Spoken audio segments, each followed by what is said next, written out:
name. Ayan si Maymay. Isa daw siya sa aking follower. So maraming salamat sa suporta, Maymay. Isa pa. Ayun. Ay. Bali siya yung attendant dito. Siya yung babantay dito sa hotel. Shoutout kay David Elaine. Diyan sa Bambang. Papunta tayo ng Tinok ngayon. So isa ito sa mga ruta na hindi ko pa nadadaan actually. Sa tinagal-tagal kong nagra-rides dito sa Cordillera. Ngayon ko palang dadaanan itong Kiangan papunta ng Tinok, pababa papuntang Kabayan Benguet. Pero problema kasi makulimlim kaya nakakailang tuloy bumiyahe. Alright, let's go. May konting sinag naman ng araw pero kanina napakasaklap niyan. Dahil literal na nakakaberan. So ngayon ay Sunday nga pala. Marami tayong makakasabay niyan sa highest point kasi doon tayo dadaan. Pababa papunta ng Kabayan Benguet. Yan yung butong bundok na lagi yung tinitigilan. Nagpapicture doon sa may view deck. Papakanan tayo dito papunta ng poblasyon ng Kiangan. Paakyat papuntang Asipulo hanggang sa Tinok. Ito na yung gitna ng bayan ng Kiangan. Welcome to poblasyon. Ayan na nga. Sa taas na ito may museum sila eh. Pero sa malamang sarado ngayon dahil Sunday, weekend yun. So kung makakapanood kayo ng mga movies sa US, yung mga lumang movies, gantong-ganto yung mga design ng church nila doon, di ba? So dito sa Kiangan na ito na preserve nila itong church na to. Nasa malamang ay itinayo to ng mga Amerikano nung panahon nila rito.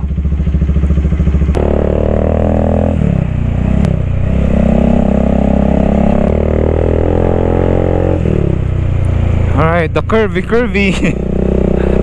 mga larong kurbadahan na naman to ah.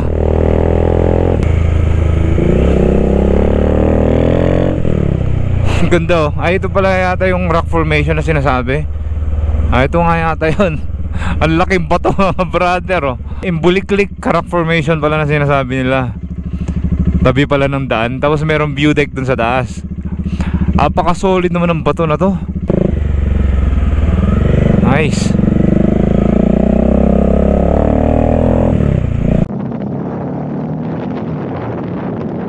Ito na, unti-unti na tayong paakyat mga brother. Tsaka medyo mas malamig na part na to ng bundok. Taas na nga. Ayan o.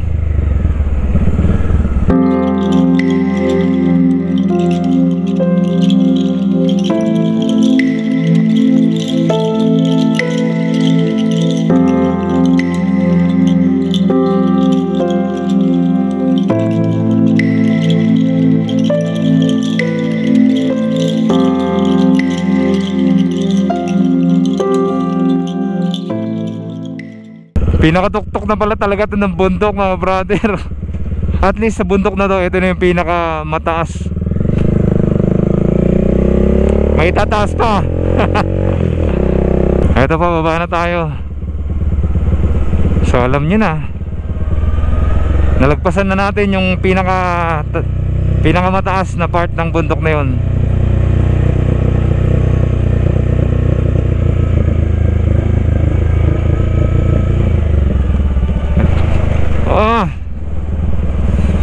Hoy, nanunuot sa buto ang lamig. Paano pa kaya pag hindi na summer, di ba? Di lalo nang tumigas ng kasukasuan dito. Talong-talo ang summer dito. Ito yung lugar na walang summer. Wow, holy smokes. Buti na lang di malala to.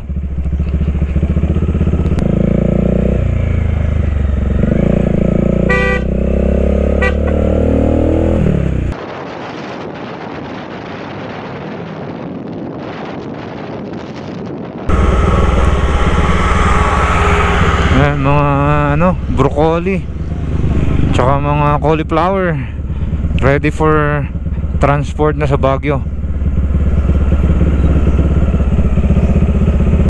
Woohoo! Wow! Wow, wow, wee!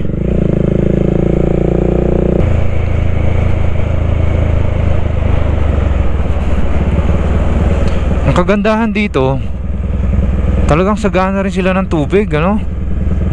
So yung pandilig nila dito sa mga halaman nila, hindi nawawalan. Kasi nga kukuha lang sila sa bukal dyan, sa mga gilid-gilid ng bundok. Meron na silang pandilig, inumin, mga ganyan, kasi nga bukal yan.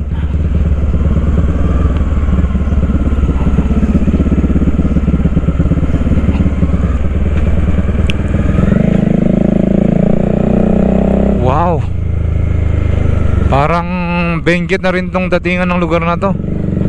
Maluwang din yung taniman nila ng gulay dito. Ayan na sa baba.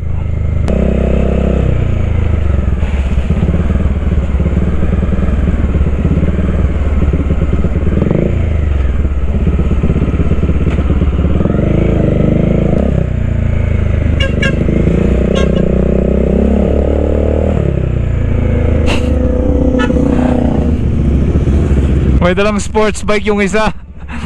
Yun ang tamang adventure.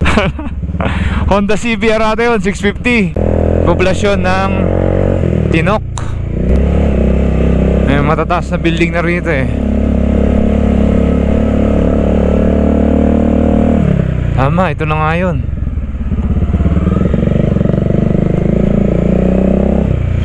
Ang walang mga kainan dito.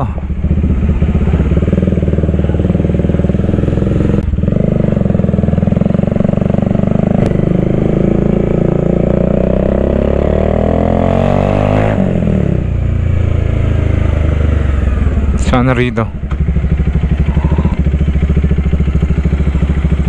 Ito na yung part ng highest point. Yan ang akyatin natin, Mount Gingaw, kung di ako nagkakamali pangalan na itong bundok na to, kung saan natin matatagpuan ang pinakamataas na highway dito sa buong Pilipinas. Unti-unting akyat, paikot, papunta dun sa kabila. So sa ngayon, sa malamang wala na naman tayong makikita dun, kasi natatabunan na naman ng fog. Paliparan natin ng drone, medyo malakas ang ihip ng hangin dito. Subukan natin abutin yung likuan na yun sa bundok para makita natin yung ibang anggulo na itong daan. Kasi ilang beses na akong pumunta sa highest point, 2 beses na. Pero kahit kailan hindi pa ako nakapagpalipad ng drone dyan dahil malakas ang hangin at saka foggy. Wala rin kayo makikita. Kaya dito na lang natin kukunin sa medyo malayo-layo para makita nyo lang yung daan. Dito sa part na to, I don't think na sobrang tarik yung daan dito. I don't think so. Matarik din siya pero hindi yun literal na sobrang tarik.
Grabe! Woo! It's freezing cold.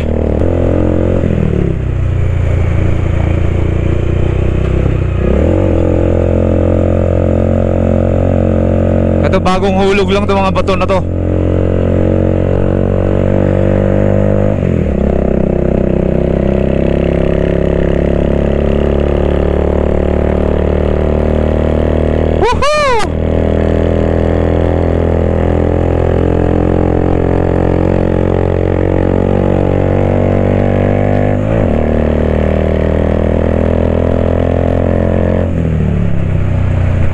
Yan na yung last na akyatan.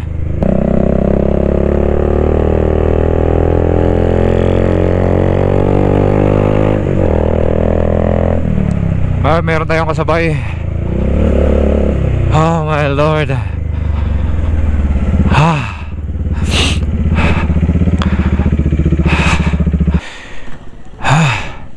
Teka, kasabay tayo.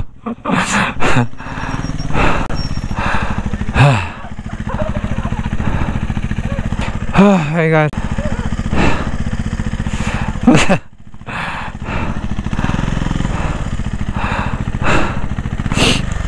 Naubusan ako ng hininga, sobrang lamig eh. Hindi ako napagod, pero pag akyat natin dito sobrang lamig. Kasi naalanghap mo yung lamig niya, parang pumapasok sa baga mo. At the same time nahirapan ka rin huminga kapag ganun. Dito muna tayo, siguro mga 30 minutes dito muna tayo magpahinga. O tama yung sabi ko, Mount Gingaw, Mount Gingaw yung pangalan niya. Eheb Tinok Ifugao. There you go. So again, 7,968 feet above sea level po yan. Almost 8,000 na yan above sea level. The third time around, highest point guys dito sa Tinok. Third time is sweeter than the second, but the sweetest is the first time. That's for sure, without a doubt.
So 30 minutes din tayo dito nakatambay. Nakatanaw lang dito sa napakagandang tanawin na to. Pinapaka-epic talaga, ano?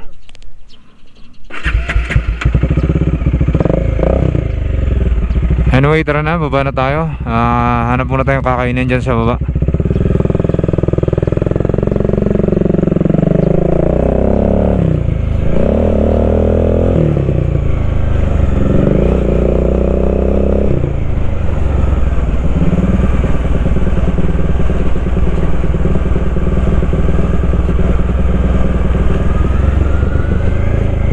Oh kuya,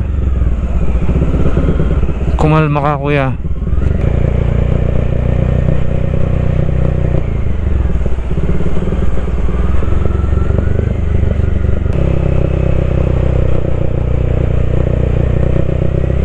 Ito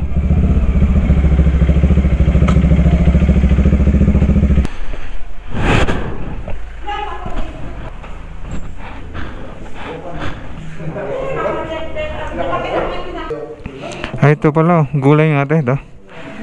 Gulay tsaka yung isang tortang talong. Sa wakas nakakain din. Ganda na ng daan na to.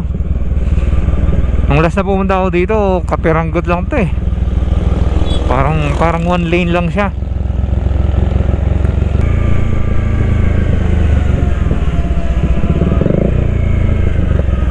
On the way to Kabayan Benguet pa rin tayo. What a view! Epic. Banda rito yung atok sa part na to. Kasi dun yung Bugyas eh, Fundaron. Noong unang daan namin dito, nung nag North Loop kami, talagang napatigil kami dito nung matagal. Kasi pinapanood namin tong kakaibang view dito, di ba? Napaka-epic. Nothing beach Cordillera, my man. Nothing beach Cordillera. Kung lamig pag-uusapan, view, magandang view, this is the place to be. The mountains, Montañosa. Busog ang aking mga mata.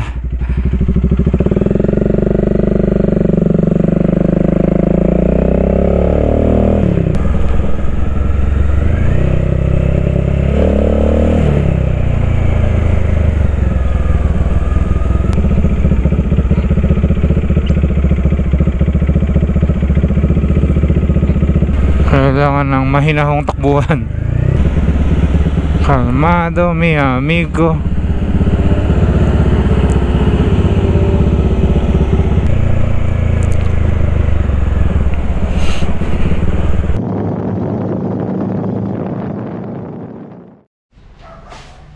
Ito yung kwarto dito sa lugan ko. Kami tutulugan ko yung gabi.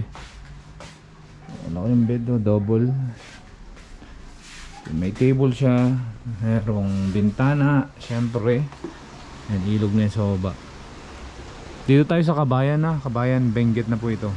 Diyan sa likod natin, napakaganda, matangkad na bundok po yan na puno-puno ng pine trees. Tapos mula rito, kita-kita mo rin yung taniman ng gulay nila. Napapalibutan tayo ng bundok. Yan, lalabas tayo at maghanap ng mabibiling tubig. At maglakad-lakad na rin. Maaga pa naman, alas 4:30. Ito ang bayan ng Kabayan Benguet. Pinaka-sentro to mga brother.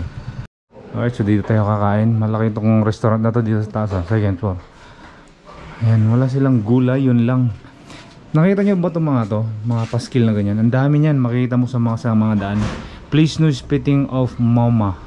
Kasi yung mama guys, yung hanga, dinudura sa gilid yun, eh nagkakakulay-kulay yung gilid, parang nagiging orange, parang ganun. So nagiging dumi na siya. Kaya marami kang makitang paskil na ganyan. Anyway, napakaganda ng view. Ayan o, diba? Siguro sa camera hindi nyo lang masyadong ma-appreciate, pero pag nandito kayo, napakatatangkad na bundok yan. Sinasakluban nitong ano na to, itong bayan na to. Morning! Dito pa rin tayo sa Kabayan Benguet. Napakaganda ng location niya. Ayan. Ito pa, napakatangkad din na bundok na to.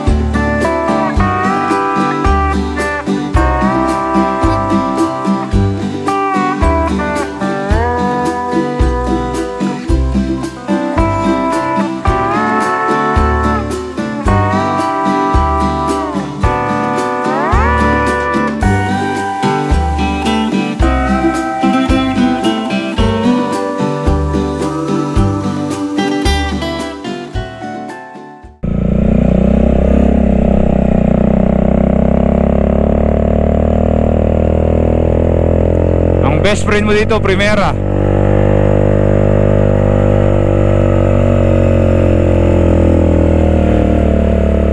Dahan-dahan lang tayo.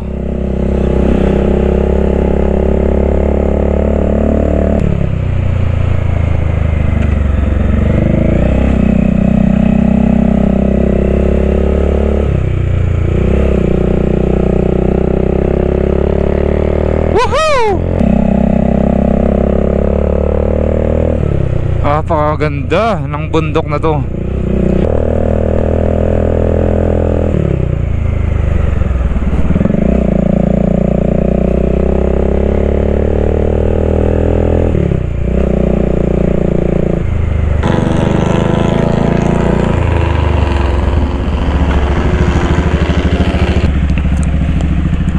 Ada gulay yun ang?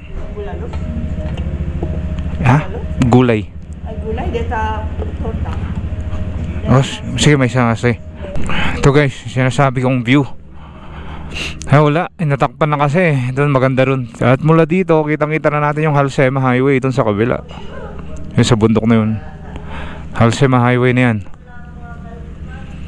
Yan na yung Atok. Bokod Benguet na tayo. Napakaganda na ng daan dito sa Bokod, oh. Asfaltado, tapos ang lalaki mga slope protection ng ginawa nila rito.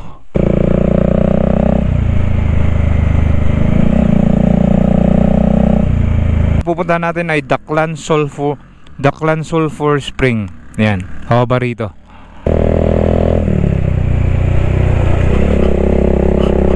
Ayan, baho. Amoy na yung amoy ng sulfur. Taas lang pala to ng ng barangay. Tanghaling tapat. Dito tayo sa Bokod Benguet.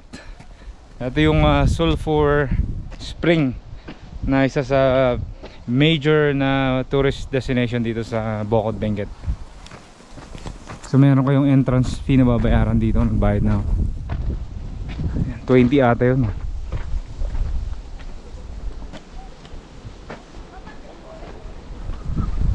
Grabe yung baho. Kaya ko suot-suot tong mask kasi baka malanghap ko yung nalalanghap ko na kanina. First time ko talaga makalapit sa ganito kasi yung mga spring naman na pinupuntahan ko, hot spring lang. Hindi talaga ganito, sulfur spring. Hindi magandang epekto sa baga to. Mga putik na ganyan, yan ng skin eh. Pinampapahid sa skin, pampaganda daw ng skin yan, pang moisturize. Lalayo ako ng konti, hindi ako masisilip dyan kasi sobrang baho. Kumukulo rin doon, simula doon sa taas. Ayun lalo, sobrang lakas. Tsaka doon, grabe, bumubulwak.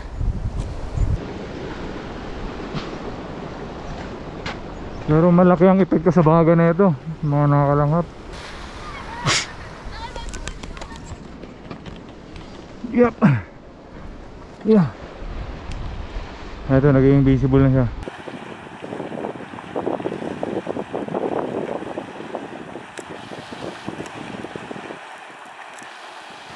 Huwag ka lang mahulog dyan, Diyos mio, garapon.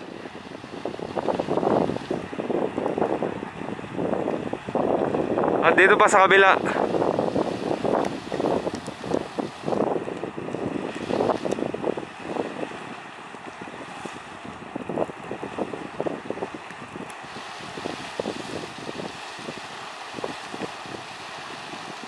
Iba yung kulay ng putik niya, kulay puti.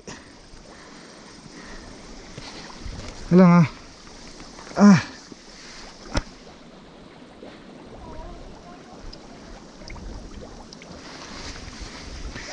Hindi pala siya sobrang init. Siguro dahil lang sa pressure sa loob kaya bumubulok na ganyan, pero hindi siya sobrang init pala. At least itong hinawakan ko hindi ko alam doon sa may malaking bukal na yan. Malaki yung part dito na nasunog. Kung mapapansin nyo dito sa kaliwa natin, ayan, brown na yan. Dahil sa sunog yan mga brother, napakalaki nyan. Sayang yung mga pine trees. Alright, dito na tayo sa baba. Papunta na tayo ng Itogon Benguet, paakyat ng Baguio.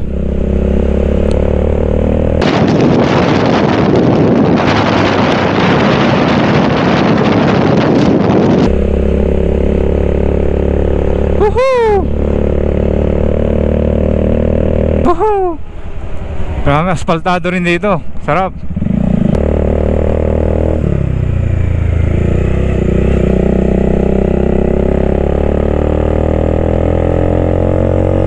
Woohoo! Oh boy! Yeah!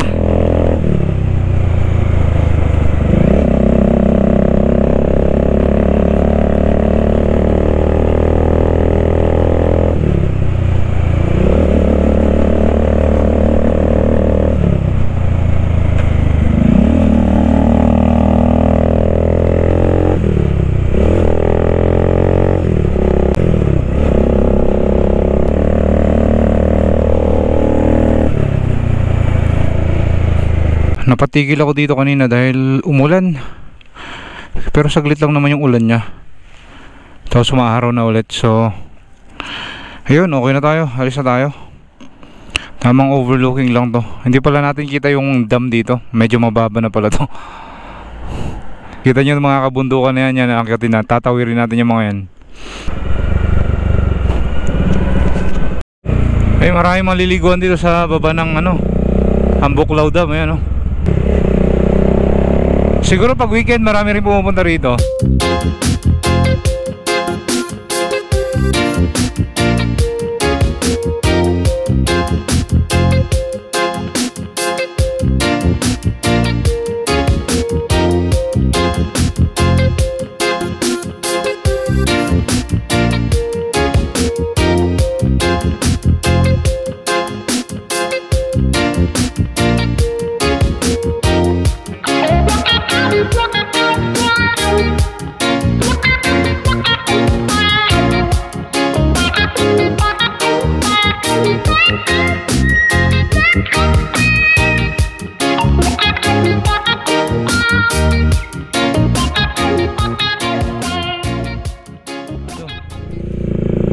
Naamoy ko na yung halimuyak ng mga pine trees.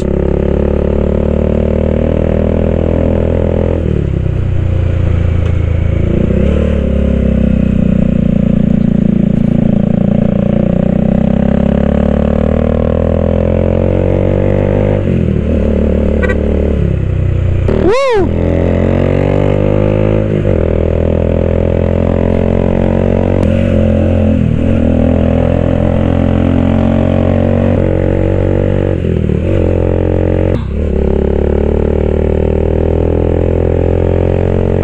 Suave! Suave, suave, suave.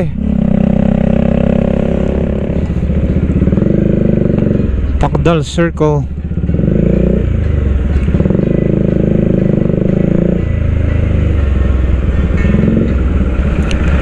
Oh, wait. Sige, wag na nga. Ang gulo, naguluhan tuloy ako. Pasok sana ako ng Camp John Hay. Kasi pang botanical na to eh. Tuloy natin ang ating pagkakaligaw dito sa Baguio City. Kung saan na lang tayo makakarating. Yung mapa ko, hindi ko na rin nagagamit ng tama. Hindi ko rin masundan. Pagkatapos ng 10 taong pagkaligaw dito sa Baguio City at naglulup-lup na lang ako dito, hindi ko na alam kung saan ako lalabas. Dahil lang sa isang maling turn, doon na nagkalito-lito.